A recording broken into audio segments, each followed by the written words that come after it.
The most important thing, the reason why you're watching this video is you want to make money. When do I buy? When do I sell? What's the price target?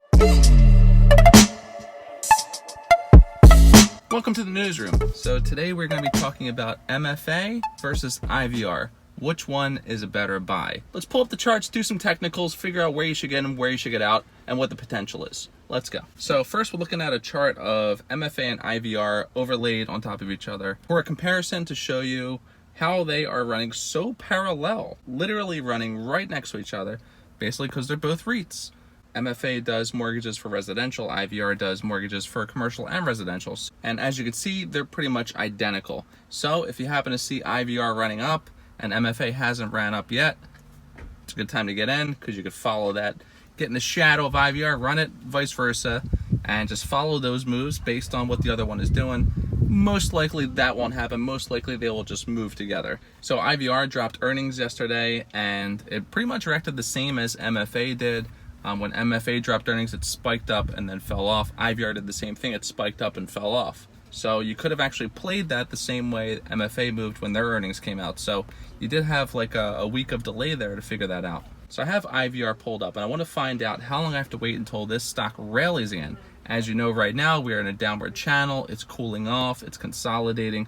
How long until this thing rocket ships? Here was the last rally in April, and from the last rally in April all up until the rally in June, that was a total of 87% and 44 days of consolidation. If we use the same format of the previous rally to rally, nothing is going to be exact, but these are the lines I'm playing along with. I'm a technical trader, so this is what I'm basing it off of. There's also many other factors I'm watching. Unemployment rate, the housing market, mortgages, things like that you can look into to get more of an edge. But we're just basing this off of solely technicals. If we're just looking at the chart, where do we get in? How much we making?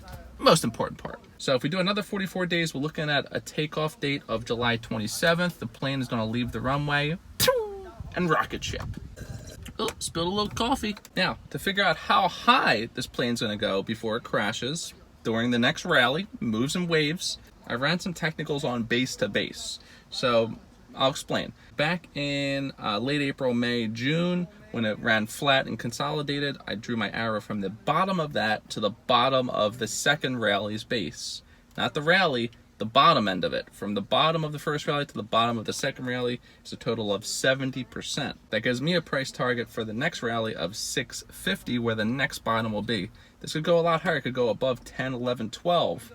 But it most likely will bottom out in that 6 to 7 range. I'm going to just say 650 to be conservative. So if we run it to the base, that's a 57% move minimum. It's hot in the newsroom. It's real hot. Real hot. So MFA from base to base, 48%. The second one, 69%. So that gives me a target of 60% for the third base, and that's a price target of $4. And again, this could go higher, it could go 6, 7, 8, but it's going to draw its base at $4 for it to continually, gradually move up. This is a bullish move. This is only if the stock remains bullish and the markets remain bullish. These are the bases that make sense technically. So as far as IVR and MFA are concerned, I would look more into the fundamentals of them to see which one is a better buy for you. Technically speaking, they're both equally great buys because they copy each other exactly. My next video is going to be a market analysis to actually hone in on when the next rally is going to hit. It's coming soon. I'm going to guess the first or second week of July.